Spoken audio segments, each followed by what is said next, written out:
ಕೊಳ್ಳಲು ನಾಳೆ ಕೊನೆ ದಿನ. ನಾಳೆ ಒಳಗೆ 300 ರೂಪಾಯಿಗಳನ್ನು ಕೊಡದಿದ್ದರೆ ಪ್ರವಾಸಕ್ಕೆ ಕರೆದುಕೊಂಡು ಹೋಗಲ್ಲ ಅಂತ ಟೀಚರ್ ಹೇಳಿದ್ದಾರೆ. ಕೊಡುತ್ತೇನೆ ಮಗಳೇ, ಖಂಡಿತ ಕೊಡುತ್ತೇನೆ. ನೋಡು, ಈ ಎಲ್ಲ ತರಕಾರಿ ಮಾರಿದರೆ 200 ರೂಪಾಯಿ ಖಂಡಿತವಾಗಿ ಸಿಗುತ್ತದೆ. ಉಳಿದ 100 ರೂಪಾಯಿಗಳನ್ನು ದಣಿಯವರ ಸಾಲ ತೆಗೆದುಕೊಳ್ಳುತ್ತೇನೆ. ದಣಿ ಸಾಲ ಕೊಡ್ತಾರಾ? ಕಳೆದ ಸಲ ತಗೊಂಡು ಇನ್ನೂ ವಾಪಸ್ ಮಾಡಿಲ್ಲ ಎಂದು ನೆನ್ನೆನೆ ಅಮ್ಮಗೆ ದಣಿಯವರು ತುಂಬ ಬೈಯುತ್ತಿದ್ದರು. ಈಗ ಪುನಃ ಸಾಲ ಕೊಡ್ತಾರಾ? ಇನ್ನು ಅವರನ್ನು ಬಿಟ್ಟರೆ ಯಾರಲ್ಲಿ ಕೇಳುವುದು ಪುಟ? ನಮ್ಮ ಬಡವರ ಬಾಳು ನಾಯಿಗಿಂತ ಕೀಳಾಗಿದೆ. ಇದ್ದ ಸ್ವಲ್ಪ ಜಾಗ ಕೃಷಿ ಮಾಡಿದ ತರಕಾರಿಗೆ ಸೂಕ್ತ ಬೆಲೆನೂ ಸಿಗಲ್ಲ. ಆದರೆ ನೀನೇನು ಬೇಜಾರು ಮಾಡಬೇಡ ಪುಟ, ನಾವು ಪ್ರವಾಸಕ್ಕೆ ಬೇಕಾದ ದುಡ್ಡು ಸೇರಿಸಿ ಕೊಡುತ್ತೇನೆ. ಮಗಳೇ, ನೋಡು, ಯಾರೋ ಇತ್ತ ಬರ್ತಾ ಇದ್ದಾರೆ. ನಾನು ಅವರಲ್ಲಿ ವ್ಯಾಪಾರ ಮಾಡ್ತೀನಿ, ನೀನು ಇಲ್ಲೇ ಪಕ್ಕದಲ್ಲಿರು. ಬನ್ನಿ ಸಾಹುಕಾರರೇ, ಬನ್ನಿ.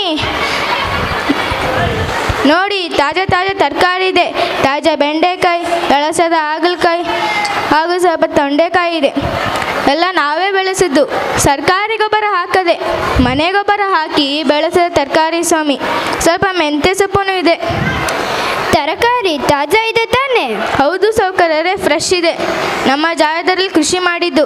ಇವತ್ತು ಬೆಳಗ್ಗೆನೆ ಗಿಡದಿಂದ ಕಿತ್ತು ಮಾರ್ದಕ್ಕಿಟ್ಟಿದ್ದೀನಿ ಸ್ವಾಮಿ. ನೋಡಿ, ತುಂಬ ತಾಜಾ ಇದೆ. ಸರಿ, ಬೆಂಡೆಕಾಯಿ, ತೊಂಡೆಕಾಯಿ, ಹಾಗಲಕಾಯಿ, ಮೆಂತ್ಯ ಸೊಪ್ಪು ಎಲ್ಲ ತಗೋತೀನಿ. ಎಷ್ಟಾಗುತ್ತೆ? ಎಲ್ಲ ತಗೋತೀರಾ? ತುಂಬ ಒಳ್ಳೆಯದಾಯಿತು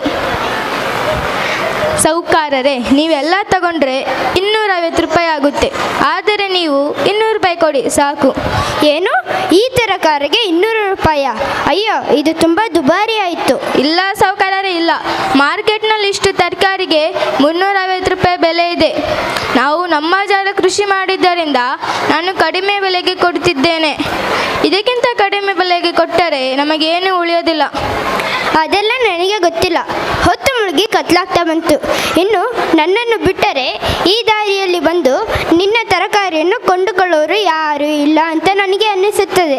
100 ರೂಪಾಯಿ ಕೊಡುವುದಾದರೆ ಎಲ್ಲ ತರಕಾರಿ ತಗೋತೀನಿ. ಸಾಹುಕಾರರೇ, ದಯವಿಟ್ಟು ಹಾಗೆ ಹೇಳಬೇಡ್ರಿ ಸ್ವಾಮಿ. 200 ರೂಪಾಯಿ ತರಕಾರಿಯನ್ನು 100 ರೂಪಾಯಿಗೆ ಹೆಂಗೆ ಕೊಡಲಿ? ನಾವು ನಮ್ಮ ಜೀವನ ಸಾಗಿಸುವುದಾದರೆ ಹೇಗೆ? ನಮ್ಮ ಮಕ್ಕಳಿಗೆ ಒಳ್ಳೆಯ ಶಿಕ್ಷಣ ಕೊಡೋದಾದರೆ ಹೇಗೆ? ದಯವಿಟ್ಟು ಅಷ್ಟು ಕಡಿಮೆ ಬೆಲೆಗೆ ಹೇಳಬೇಡ್ರಿ ಸ್ವಾಮಿ. ಅಯ್ಯೋ, ಇಲ್ಲ, ಆಗಲ್ಲ. 100 ರೂಪಾಯಿಗೆ ಕೊಡುವುದಾದರೆ ಎಲ್ಲ ತರಕಾರಿ ತಗೋತೀನಿ. ರಾತ್ರಿ ಆಗ್ತಾ ಬಂತು. ಇನ್ನು ನಿನ್ನ ತರಕಾರಿಯನ್ನು ಕೊಂಡುಕೊಳ್ಳೋರು ಯಾರೂ ಈ ದಾರಿಯಲ್ಲಿ ಬರಲ್ಲ. 100 ರೂಪಾಯಿಗೆ ಕೊಡುವುದಾದರೆ ಎಲ್ಲ ತರಕಾರಿ ತಗೋತೀನಿ. ಇವತ್ತು ನನಗೆ ಹಣದ ಅವಶ್ಯಕತೆ ತುಂಬ ಇದೆ. ಅದಕ್ಕೋಸ್ಕರ 200 ರೂಪಾಯಿ ತರಕಾರಿಯನ್ನು 100 ರೂಪಾಯಿಗೆ ಬೇರೆ ಗತಿಯಿಲ್ಲದೆ ಕೊಡುತ್ತಿದ್ದೇನೆ. ನನ್ನ ಮುಂದೆ ಬೇರೆ ದಾರಿ ಇಲ್ಲ. ಹೀಗೆ ಮಾಡಲು ತುಂಬ ದುಃಖ ಆಗ್ತಾ ಇದೆ.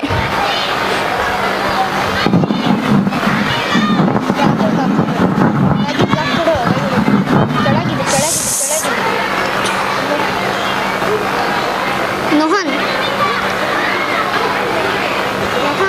ಹಂಗೆ ಕೊಡು.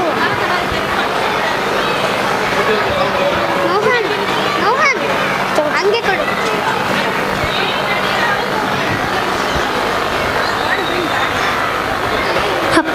ಅಪ್ಪ, ಹೀಗೇನು ಮಾಡುವುದು? ನನಗೆ ಪ್ರವಾಸಕ್ಕೆ ಹೋಗಲು ಆಗಲ್ಲ. ನನ್ನ ಫ್ರೆಂಡ್ಸ್ ಎಲ್ಲ ಹೋಗುತ್ತಾರೆ, ನಾನೊಬ್ಬಳೇ ಉಳಿದುಕೊಳ್ಳುತ್ತೇನೆ. ಅಳಬೇಡ ಮಗಳೇ, ಅಳಬೇಡ. ಏನಾದರೂ ಮಾಡಿ ನಿನಗೆ 300 ರೂಪಾಯಿ ಕೊಡಿಸ್ತೀನಿ. ದಣಿಯ ಕಾಲಿಗೆ ಬಿದ್ದು 200 ರೂಪಾಯಿ ಸಾಲ ತೆಗೆದುಕೊಳ್ಳುತ್ತೇನೆ. ಅಳಬೇಡ ಮಗಳೇ, ಅಳಬೇಡ.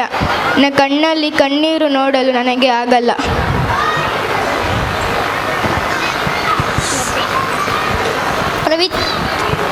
ಅಪ್ಪ, ನೀನು ಯಾಕೆ ಈ ಬಡ ರೈತನಿಂದ ಅಷ್ಟು ಕಡಿಮೆ ಬೆಲೆಗೆ ತರಕಾರಿ ತಗೊಂಡೆ? ನಗರದ ಮಾಲಿನಲ್ಲಿ ನಾವು ಟೊಮ್ಯಾಟೊ ಹಾಗೂ ಹಣ್ಣು ಹಂಪಲುಗಳನ್ನು ಯಾವುದೇ ಚೌಕಾಸಿ ಮಾಡದೆ ಕೇಳಿದ ಬೆಲೆ ಕೊಟ್ಟು ಕೊಂಡುಕೊಂಡಿದ್ಯಾ? ಯಾಕಪ್ಪ ನೀನು ಈ ಥರ ಮಾಡಿದೆ? ಪಾಪ ಆ ರೈತನ ಮಗಳ ಕಣ್ಣುಗಳು ದುಃಖದಿಂದ ತೊಯ್ದಿದ್ದವು. ಮಗನೇ, ಇದೆಲ್ಲ ನಿನಗೆ ಅರ್ಥ ಆಗಲ್ಲ. ರಾತ್ರಿ ಆಗ್ತಾ ಬಂತು. ಬೇಗ ನಡೆದು ಮನೆಗೆ ಸೇರೋಣ. ಬಾ, ಬೇಗ ನಡೆಯೋಣ. ನನಗೆ ಎಲ್ಲ ಅರ್ಥ ಆಗುತ್ತೆ ಅಪ್ಪ. ನೀನು ಏನು ಮಾಡಿದ್ದೆ ಅದು ಸರಿಯಿಲ್ಲ. ನಮ್ಮ ದೇಶದ ರೈತರಿಗೆ ಅವರು ಬೆಳೆದ ಬೆಳೆಗೆ ಸರಿಯಾದ ಬೆಲೆ ಸಿಗದೆ ಅವರು ತುಂಬ ಸಾಲದಲ್ಲಿ ಮುಳುಗಿದ್ದಾರೆ. ಅವರು ಹಾಗೂ ಕುಟುಂಬದ ಜೀವನ ದುಸ್ತರವಾಗಿದೆ. ಹಲವು ರೈತರು ಆತ್ಮಹತ್ಯೆ ಮಾಡುತ್ತಿದ್ದಾರೆ ಎಂದು ಕ್ಲಾಸಲ್ಲಿ ನಮ್ಮ ಸೋಷಿಯಲ್ ಟೀಚರ್ ಇವತ್ತು ಹೇಳುತ್ತಿದ್ದರು. ನಾವು ರೈತರಿಗೆ ಯಾವತ್ತೂ ಅನೀತಿ ಮಾಡಬಾರದು ಎಂಬುದಾಗಿ ಇವರು ಹೇಳಿದ್ದಾರೆ. ಬಹುಶಃ ಇವರಿಗೆ ಹಣದ ತುಂಬ ಅವಶ್ಯಕತೆ ಇದೆ ಅಂತ ನನಗೆ ಅನ್ನಿಸುತ್ತದೆ. ನನ್ನ ಬರ್ತಡೆಗೆ ಹೊಸ ಬಟ್ಟೆ ತಗೊಳಕ್ಕೆ 500 ರೂಪಾಯಿ ಕೊಟ್ಟಿದ್ದಲ್ಲ, ಅದು ಹಾಗೆ ನನ್ನ ಹತ್ರನೇ ಐತೆ. ನನಗೆ ಹೊಸ ಡ್ರೆಸ್ ಬೇಡ, ಅವರ ಮುಖದಲ್ಲಿ ನಗು ಬೇಕು. 500 ರೂಪಾಯಿಯನ್ನು ಅವರಿಗೆ ಕೊಡುತ್ತೇನೆ.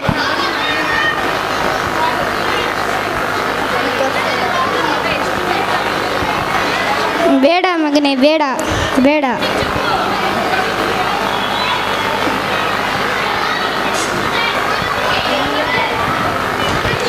ವಾಣಿ ಬದುಕೆಂಬ ಕಾನನದಲ್ಲಿ ಅನೀತಿಯ ಬರಗಾಲ ಹರಡುವಾಗ ಭರವಸೆಯ ಪುಟ್ಟ ತೊರೆಯೊಂದು ಬದುಕಿಗೆ ಅರ್ಥವನ್ನು ನೀಡುತ್ತದೆ.